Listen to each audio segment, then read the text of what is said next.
Kembali lagi di Not an Expert barengan sama gue Windri. Dan gue Ujang. Kali ini lebih kompak gak sih openingnya? Iya. Lumayan baru dapat mikrofon baru dari Betul, bisa diskonnya dibanggain. Amazon. Betul banget. Nah, sebelum kita mulai ke pembahasan kita atau berita minggu ini, kita mau Mhm. ngucapin selamat tahun baru buat teman-teman. Masih ya, ini masih Januari, jadi masih tahun baru. Masih tahun baru dan ini adalah episode pertama kita sebenarnya tahun 2021. Jadi kita mau ngucapin selamat tahun baru. Semoga di tahun 2021 ini diberikan berbagai macam kemudahan mungkin dan juga keberuntungan. Nah, kalau menurut Ujang sendiri atau mungkin plan di 2021 apa sih? Aku tuh baru mau nanya, sebenarnya Win, lu tipe orang yang punya resolusi-resolusi gitu nggak sih? Soalnya gue tuh sering diskusi sama temen kan, ada temen Mm-mm. yang nggak suka dengan resolusi tahun baru gitu, karena resolusi tahun baru tuh kadang kayak bikin frustasi kalau nggak kesampaian. Nah, sebenarnya ya, kalau aku sendiri sih tipe yang punya resolusi, tapi bentuk resolusinya tuh yang kayak umum gitu loh, kayak apa Mm-mm. sih yang mau dicapai 2021. Jadi apa? Jadi yang mau dicapai jadi jadi yang mau dicapai itu sebenarnya kan pengen lulus ya S3, tapi karenanya Betul. nggak akan bisa tahun ini. Jadi lulusnya tahun depan. Jadi tahun ini pengen banget buat ikut conference kalau Mm. pandemiknya udah nggak ada.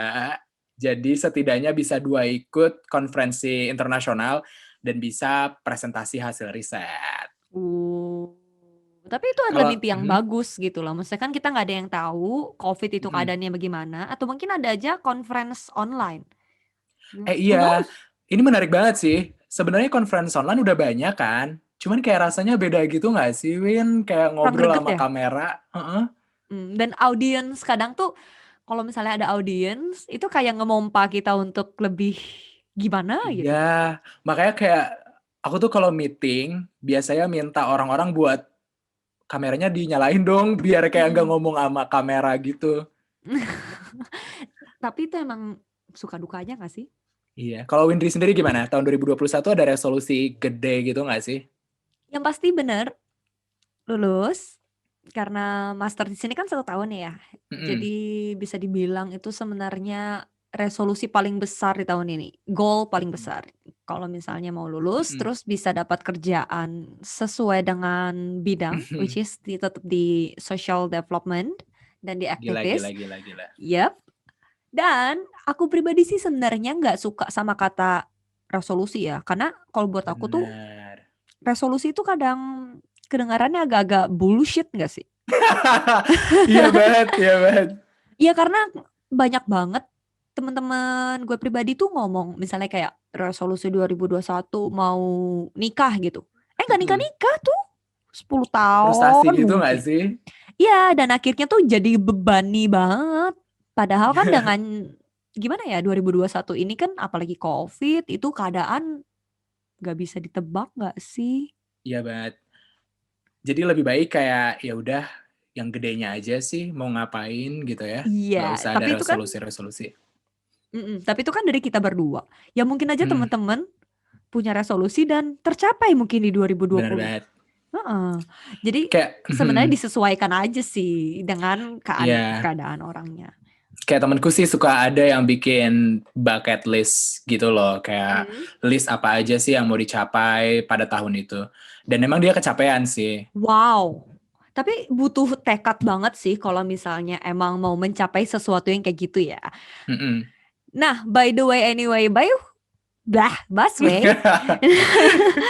Nah, jadi teman-teman, mungkin tahun baru itu, apalagi tahun baru 2021 ini banyak yang mikir kali ya. Mungkin hal yang baik aja datang. Ternyata tidak. Apalagi buat bangsa Oh kita. no.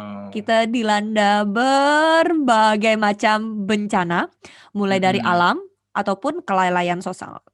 Sosial. Lah, kenapa sih hari ini gue jelek banget? Ini kayaknya ini Dewen kayak lupa bahasa Indonesia kali ya, udah lama di sini. Nah, itu kayaknya bisa diomongin di topik selanjutnya. Ya, jangan. Nah, jadi karena gue itu pribadi tinggal di Banjarmasin, lahir di Heeh, Banjarmasin, besar di Banjarmasin, dan mungkin teman-teman udah sering lihat beritanya kalau misalnya memang mhm, Banjarmasin lagi banjir bandang. Dan itu ternyata mhm. pertama kali setelah lebih dari 60 tahun. Bayangin, Jang. Iya.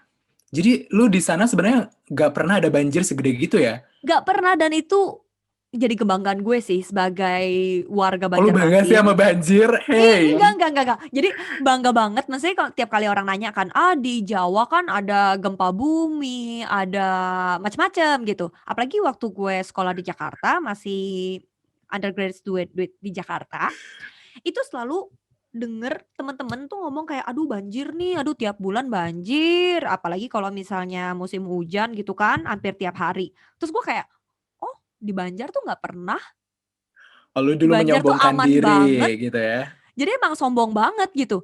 Dan mendadak kayak gini, bayangin, Jang. Keluarga lu tapi aman aja di sana?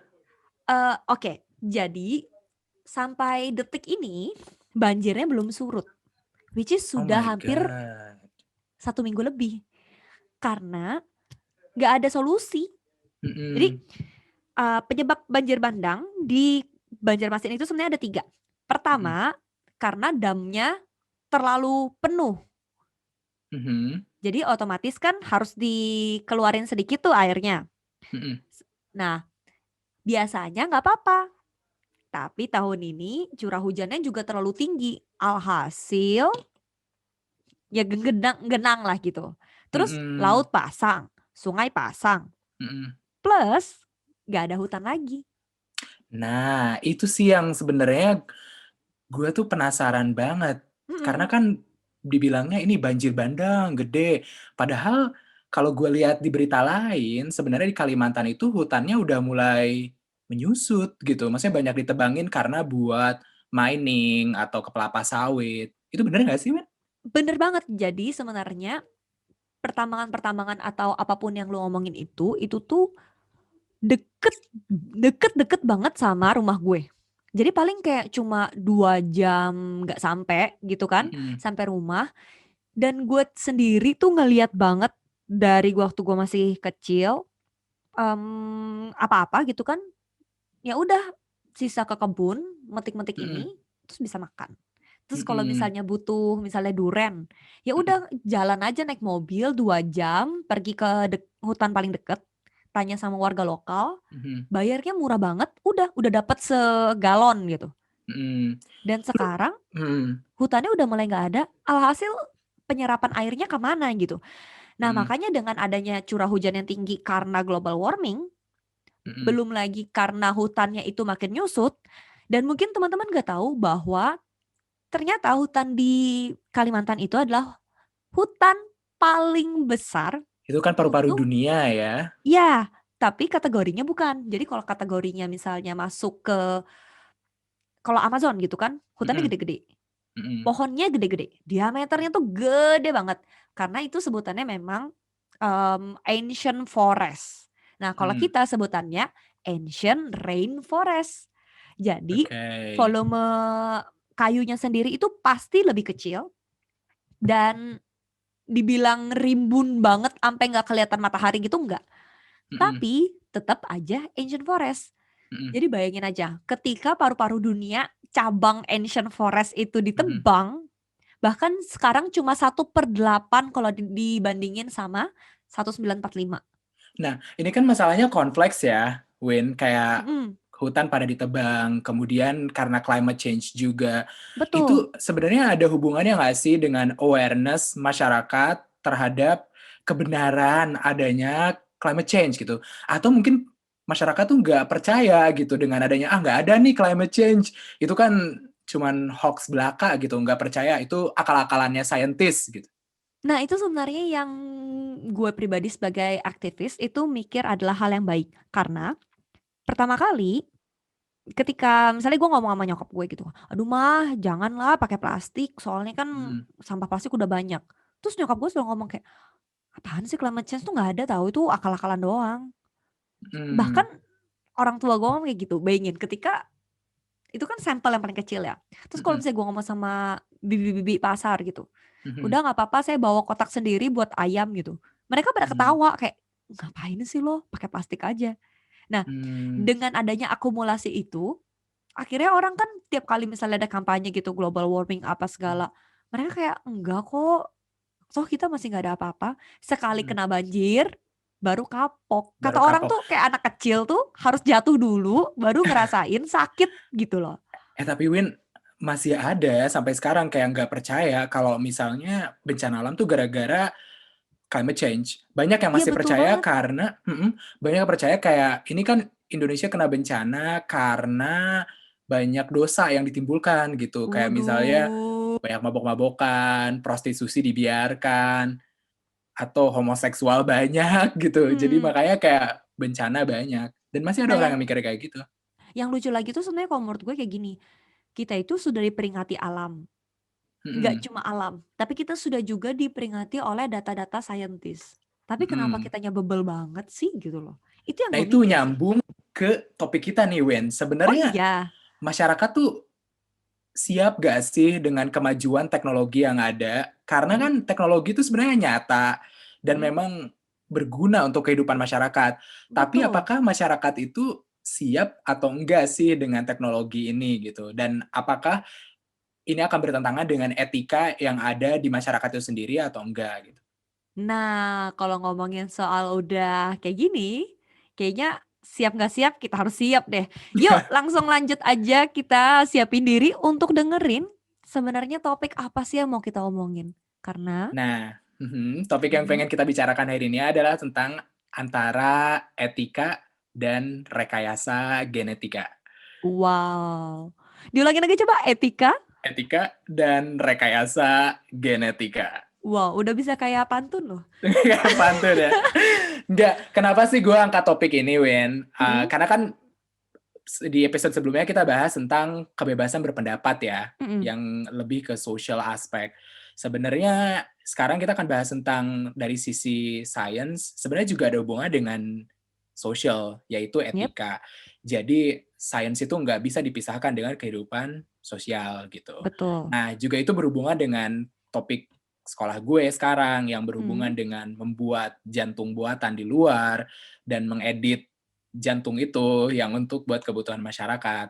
Tapi gue tuh masih dapet feedback-feedback yang aneh gitu kayak are you trying to playing a god gitu atau jadi Tuhan, bikin edit-editan kayak gitu. Mau Masa ngapain? sih? Tujuannya buat apa? Iya, kayak kayak misalnya gini loh, eee, ngedit lah ya, ngedit genetika.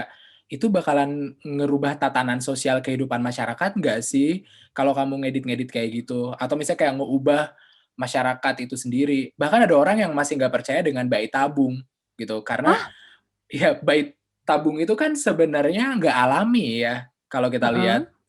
Karena kan mempertemukan sperma dengan ovum di mhm, luar gitu, nggak mhm. melakukan hubungan seksual. Tapi itu kan Padahal sangat membantu. Bayangin bener deh buat banget, orang-orang yang pengen banget punya anak, tapi mhm emang nggak bisa gitu.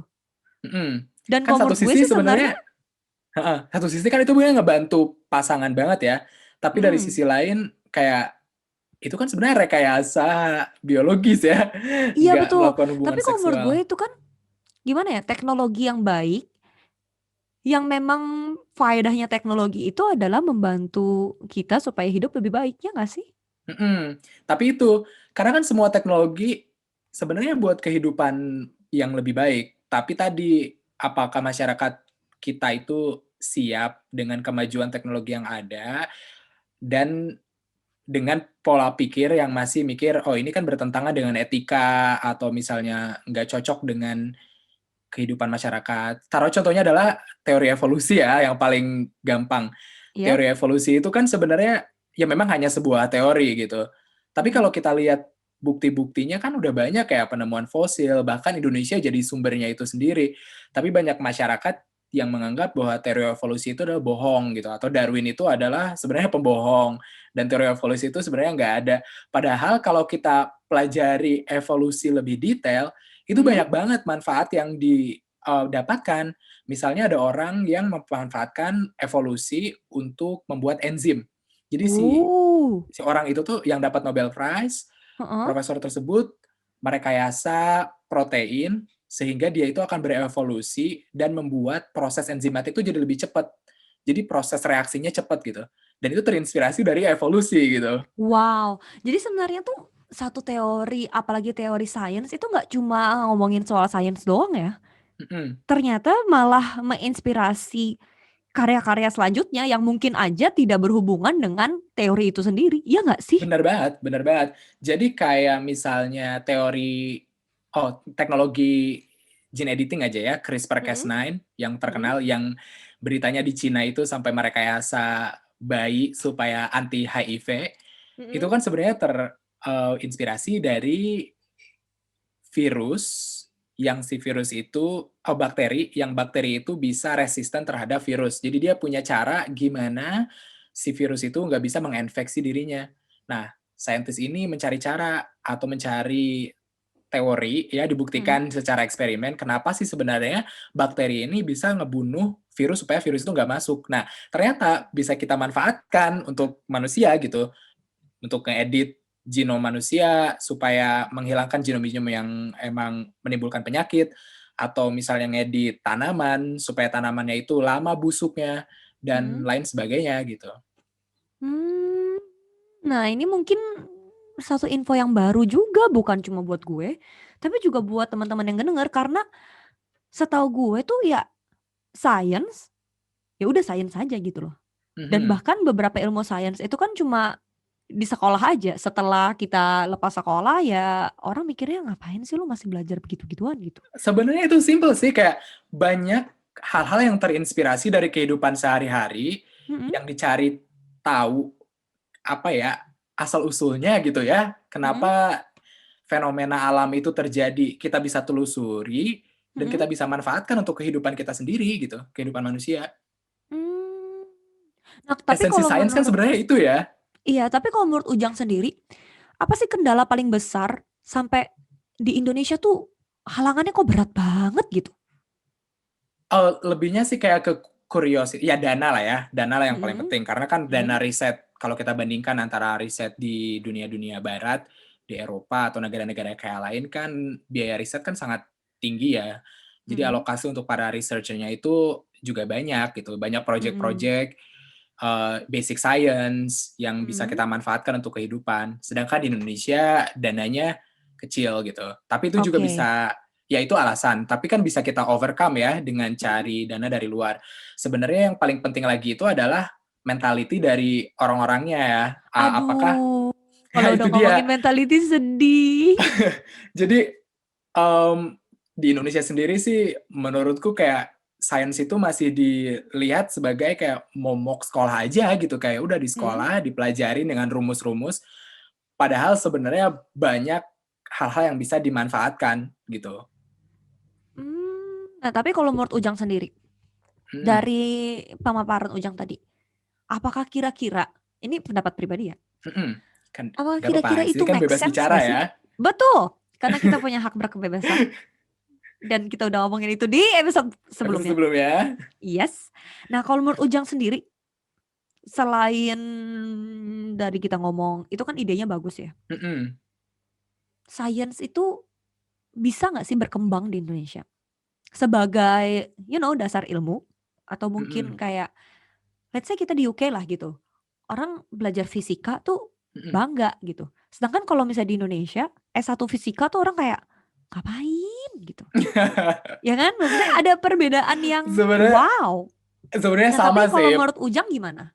Iya, sebenarnya problem itu nggak hanya terjadi di Indonesia ya, Mhm, terjadi di sini juga, kayak beberapa prospek sains itu emang nggak terlalu tinggi, karena memang perkembangannya nggak terlalu besar. Maksudnya perkembangannya nggak terlalu, apa ya, rocketing gitu loh, heeh, skyrocketing dibandingkan dengan, apa ya istilahnya, dengan populasi manusia yang semakin bertambah. Tapi Tapi kalau kita bandingkan dengan di Indonesia, minat sains di sini itu lebih tinggi dengan Mhm. di Indonesia karena orang sini itu nggak ngelihat sains itu hanya sebagai mata pelajaran atau teori teori aja gitu, tapi juga Mhm. ada manfaatnya. Kayak nggak penting nih orang sini tuh kayak banyak hafal rumus-rumus, yang penting tahu alasan. Yang penting tuh logiknya gitu loh ya, Wen. Logik dan Oh. alasan Mhm. kenapa sesuatu tuh bisa terjadi, bukan hanya menjelaskan teorinya, tapi Mhm. juga paham kenapa sesuatu itu terjadi gitu. Dan menurutku Mmm. critical thinking yang kayak gitu sih yang di Indonesia mungkin teman-temannya, sorry, anak-anaknya Mhm. belum punya mentality sampai situ gitu. Dan nggak tahu Jadi juga alasannya sebenarnya kenapa. challenging banget ya. Lebih Mhm, kayak ke gimana orang kita menerima sains, mhm, pertama, sampai sains itu sebenarnya bisa diaplikasikan, sehingga bisa mhm. berkembang. Dan itu Karena dia tadi, kayak mungkin dengan masalah etika yang ada juga sih, mhm, kayak orang-orang di Indonesia mungkin agak takut untuk mengekspresikan, diri. Ini ada hubungannya dengan kebebasan bicara ya, kayak yes, mengekspresikan diri atau curiosity-nya karena takut di-judge atau mhm, takut be apa namanya ya, bertentangan dengan etika masyarakat yang ada gitu. tapi gue setuju sih. Misalnya contohnya kayak gini, bahkan buat temen-temen tuh yang sekarang lagi ngerjain vaksin di Indonesia, Mhm, tekanannya berat banget. Padahal kan mmm, sebenarnya kalau kita ngomongin vaksin, vaksin itu kan buat kesehatan kita bersama. Kok mhm, malah diteken gitu ya, gitu. Nah, tapi kan mmm, tahu sendiri walaupun di UK sebenarnya grup anti vaksin itu juga gede, mhm, cuma nggak se-anarkis di Indonesia. Akhirnya kan orang-orang kita tuh jadi takut ya nggak sih? mhm. Tapi Ya kalau iya menurut Ujang sih. sendiri gimana? Ya itu dia tadi, karena mungkin exposure kita terhadap fakta-fakta sains yang kurang kali ya. Ya mungkin ini juga kontribusi kita sih, gue sih Yes. sebenarnya yang kayak Mhm. perlu ikut mencerdaskan kehidupan bangsa dan ikut Oh. mempromosikan perdamaian dunia gitu. Mmm, tapi gitu sih kayak informasi-informasi mungkin belum banyak ditangkap oleh masyarakat, Mhm. kayak informasi saintifik atau Mhm. mungkin tadi cara membaca. Jadi masyarakat Indonesia menurutku lebih gampang menerima informasinya tuh kata si anu atau kata si Mhm. anu, Mhm. atau ngelihat berita yang belum tentu benar, padahal kita itu harus sebenarnya lihat sumber utamanya gitu, sumber paper-nya. Kayak tadi gue kasih contoh tentang teori evolusi. Banyak banget orang yang bilang kayak, "Oh ya, teori evolusi itu nggak benar karena nganggap manusia itu berasal dari monyet." Padahal Betul. kan siapa yang bilang manusia berasal dari monyet gitu? Apakah pernah baca paper aslinya dari Darwin gitu? Kata si ini, kata sini, kata guru aku waktu SMA kan gini gini gini gini. Kan Padahal jadi kan kalau greget kita ya? lihat, iya, padahal kalau kita lihat paper aslinya sebenarnya informasinya beda dengan yang disampaikan orang-orang. Ya kayak Mhm. vaksin aja misalnya. Mungkin aja kayak disampaikan sama berita, jangan pakai vaksin ini. Vaksin ini kan efektivitasnya kecil gitu, cuman sekian persen. Mhm. Sedangkan vaksin lain gitu efektivitasnya tinggi, 90%. Nah, apakah kamu tahu arti dari efektivitas vaksin 60% itu apa? Atau efektivitas vaksin 90% itu apa? Kan juga nggak tahu Dipertanyakan. ya, dipertanyakan. Coba kalau lihat lagi ke papernya atau tanya ke ahlinya, Mhm. sebenarnya itu bisa ditemukan kenapa alasannya vaksin ini bisa dipakai di Indonesia gitu. Mhm. Vaksin, kok gue bahasa Vaksin. Sundanya keluar ya. Wah, Indonesia banget loh, Indo banget loh. Vaksin. Nah itu loh Oke. Win, kayak mungkin critical thinking mentality-nya Mhm. itu dan juga kemauan untuk membaca resources aslinya yang Mhm. membuat kita itu agak tersendat gitu kemajuan sainsnya gitu. Karena nggak mau Mmm. ngelihat sumber utamanya gitu. Tapi gue setuju Malah banget. kata siapa gitu.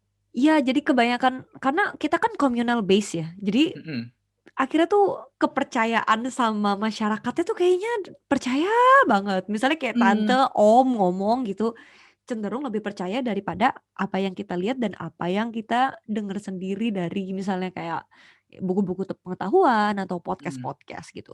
Nah, ini Satu lagi sih Win, sekedar ini mhm, satu lagi, saking masyarakat itu percayanya dengan ya orang-orang gitu ya, bahkan di Indonesia itu harus influencer duluan yang divaksin. Biar Betul! biar kayak, "Oh Udah ya mau ini nangis vaksinnya rasanya deh aman," gitu. beneran. Sedangkan kalau di sini, influencer berdua nggak sih yang divaksin? Kan Ya enggak enggak ya, lah, gitu. Maksudnya kayak masyarakat sini nggak perlu ngelihat vaksin itu aman atau enggak dari influencer, tapi kayak betul. ngelihat eee, dari paper-paper yang di-publish gitu, bahwa vaksin ini aman dan bisa dipakai gitu. Oke, ini mungkin aja, eee, yang penasaran cuma gue atau gue Mhm, yakin sih sebenarnya banyak banget yang dengerin kita juga mhm, penasaran. Jang, lu mhm, kan anak sains nih hitungannya. mhm. Nah, apa sih yang lu temuin yang beda banget antara sains di Indonesia dengan sains di UK? Yang bikin lo sampai kayak, "Oh, ada tuh ternyata yang kayak gini." Mhm. Sebenarnya dari tegi Oh, bahasa bahasa kita gue jadi cadel banget amburadul hari ini juga kenapa loh. sih? Iya kenapa ya hari ini tuh? Heeh, cadel banget loh. Sebenarnya yang ngebedain itu adalah cara orang-orang sini ngelihat sains. Contoh ya, temenku itu bukan saintis, maksudnya S1-nya nggak sains, tapi dari language gitu. Mhm. Tapi tingkat penasarannya tinggi banget gitu, kayak Mmm, nanya, "Kenapa sih misalnya kayak vaksin ini efektivitasnya cuman 60% gitu, apa sih mhm, 60% itu artinya? Atau kenapa sih cuman dicek di umur 18 sampai umur sekian gitu, kenapa nggak dicek di umur sekian?" Atau mhm. nanya lagi, bahkan tahu teknologi gene editing sampai detail gitu, padahal nggak belajar sains waktu kuliah. Cuma Nah, penasaran aja ya? cuman penasaran. Nah itu sih menurutku yang ngebedain, tingkat kuriositas dan kemauan untuk bertanya dan mendapatkan jawaban dari sumber asli. Yang kedua itu adalah critical thinking, tanpa takut untuk di-judge sama orang kalau punya pendapat yang berbeda gitu dari sumber tertentu. Dan ya itu, dari sumber aslinya. Jadi sains itu bukan lagi hanya kayak mata pelajaran di kelas, pakai teori-teori belaka, tapi udah kayak berhubungan dengan kehidupan kita sehari-hari gitu. Kayak misalnya tadi, climate change. Mhm. Kenapa ya banjirnya tinggi gitu? Climate change itu apa? Apa yang ngebedain? Kenapa sih ozon bisa nipis gitu? Kenapa sih palm oil itu dilarang gitu di Eropa? Apa alasannya? Apakah palm oil itu bahaya buat tubuh atau enggak gitu? Apa sih yang ngebuat dia dilarang gitu? Kayak gitu-gitu loh, kayak bertanya kenapa, Mhm. kemudian mencari tahu hingga dia tahu jawabannya. Jadi kalau di sini tuh kayak gitu kali ya mentalitinya orang-orang, kayak mentalnya penasaran kenapa dan coba mencari tahu alasannya tuh kenapa. Orang kita tuh juga penasaran, cuma jatuhnya lebih ke kepo nggak sih? Kepo ya? Jadi kayak keponya tapi malah kepo-kepo hal-hal yang, nggak yang aneh-aneh lah gitu. Dan Mhm, kecenderungan orang-orang kita untuk cari media dan media yang tersedia pun jadi mhm, kayak dipertanyakan. Karena tahulah misalnya kalau kita nyari apa gitu di Google, kadang tuh yang nemunya malah topik-topik yang bombastis yang sebenarnya tuh nggak ada relevansi. Padahal mhm, kalau misalnya orang-orang yang intelektualnya tinggi, mereka pasti nyari info misalnya contohnya dari jurnal atau dari mhm. jadi bahan-bahan akademis, white Se paper. Ya sebenarnya gak mesti jenius atau gimana gitu ya Win, sebenarnya Mhm, kayak critical thinking aja sih dan kemauan gitu. mhm, Dan maksudnya gini loh, kayak di sini tuh ngobrol nggak perlu ngelihat, oh orang pintar tuh harus sekolah tinggi S3 gitu atau jadi profesor supaya jadi tahu. mhm. Padahal orang sini tuh dari semua background pun tahu gitu. Maksudnya kayak nggak kuliah pun tahu gitu kalau ini tuh ya sains di balik atau di belakang itu gitu dan mau Betul. bertanya dan mau nyari informasi. Sebenarnya itu sih nggak mesti kayak sekolah atau jadi orang jenius buat tahu. Jadi dan sebenarnya kan akarnya dari scientist adalah critical thinking. Betul banget. Akar dari science adalah critical thinking. Jadi Itu buat kuncinya. teman-teman, misalnya kayak, "Aduh gue benci banget nih sama fisika, kimia, bla bla bla bla bla." Mhm, Tapi sebenarnya nggak apa-apa kalau misalnya kalian benci itu semua selama kalian bisa berpikir kritis. Karena mhm. sebenarnya dengan berpikir kritis itu semua ilmu pasti akan connect. Ya, bener banget. Dan semua ilmu tuh sebenarnya nggak apa ya, stagnan gitu dan terus berkembang. Bisa aja teori yang sekarang itu benar, Mhm. beberapa tahun kemudian itu bisa salah. Kalau ada orang yang membuktikan kalau teori itu salah gitu. Dan itulah gunanya para mahasiswa PhD Betul sekali. untuk untuk terus Mencari tahu men-challenge semua teori-teori teori yang yang ada. ada. Ya. Oke, nggak berasa nih udah setengah jam. Oh my Ya, god. yang nggak berasa nih udah setengah jam aja. Berarti kita udah harus mengakhiri podcast kita. Kita Karena udah hari bicara ini dari mulai topiknya, banjir sampai yes, science ya. yes, dan kita udah ngarul ngidul kemana-mana. Dan pada akhirnya, karena yang pembawa topik hari ini adalah Ujang, mungkin Ujang bisa memberikan sepatah dua patah kata yang bisa Mhm. merangkum dalam 30 menit ini sebenarnya kita ngomongin apa aja. Silahkan, Jang. Sebenarnya ya, yang kita udah omongin hari ini adalah bagaimana sebenarnya critical thinking itu bisa kita pakai Mhm, agar mhm. etika, tadi kita ngebahas tentang etaka dan rekayasa genetika ya awalnya, kayak Uh, rekayasa genetika mhm, yang sebenarnya bermanfaat dan emang pada dasarnya semua sains itu bermanfaat untuk masyarakat mhm, dan ini kembali lagi ke masyarakatnya sih dengan kemauannya untuk membaca sumber mhm. utamanya dan jangan hanya termakan oleh berita-berita semata yang bisa menjerumuskan ke informasi-informasi yang benar gitu. Jadi critical thinking itu adalah kuncinya untuk kemajuan Mmm, masyarakat itu sendiri. Dan oke, mau berani berbicara dan mengemukakan pendapat berdasarkan fakta yang ada. asik. Jadi teman-teman, critical thinking adalah kunci. Cik utama. Wow. Oke, Tapi itu tadi. tergantung ya, Mhm. Win, kayak masyarakat atau teman-teman gimana sih pendapatnya? Mungkin punya pendapat lain tentang apa namanya etika dan juga science dan critical thinking ini. Atau Bisa mungkin juga kita bisa juga mau komen. dengar, mhm, Mhm, apa sih yang teman-teman pikirin tentang sains? Ya nggak sih? mhm, Apa sih yang ya, ada terlintas di otak ketika kita ngomongin sains? Mungkin bisa dibagiin, bisa langsung di komen, atau mungkin mhm, bisa japri kita juga nggak apa-apa. benar, Karena kita juga pengen tahu sebenarnya dari teman-teman opininya kayak gimana dan lain sebagainya. benar Tapi banget, untuk episode ini kayaknya kita sudah harus udahi karena betul sudah sekali. 30 menit lebih dan sampai ketemu berarti di 2 minggu lagi Di episode selanjutnya, di yang episode mungkin selanjutnya, nanti akan sure. bicara dengan topik yang sangat bombastis juga. Ya, yang pastinya kita akan ngomongin lagi-lagi tentang fenomena sosial apa sih yang terjadi. Mhm. Dan untuk temanya masih rahasia karena sebenarnya banyak banget yang bisa kita omongin. Cuma kita lagi mencari sikon yang pas gitu. Kalau misalnya kita ngomongin Betul ini banget, apakah pas gitu dengan sikonnya. mhm. Pastinya kita akan kembali lagi 2 minggu lagi. Jadi buat Di teman-teman, tetap di acara kita, yaitu mhm, Not an not an Expert. expert. Kali ini kita pas. Pas ya. Kompak. Oke, Oke, teman-teman. Bye. dan gua Ujang, Gue Windri.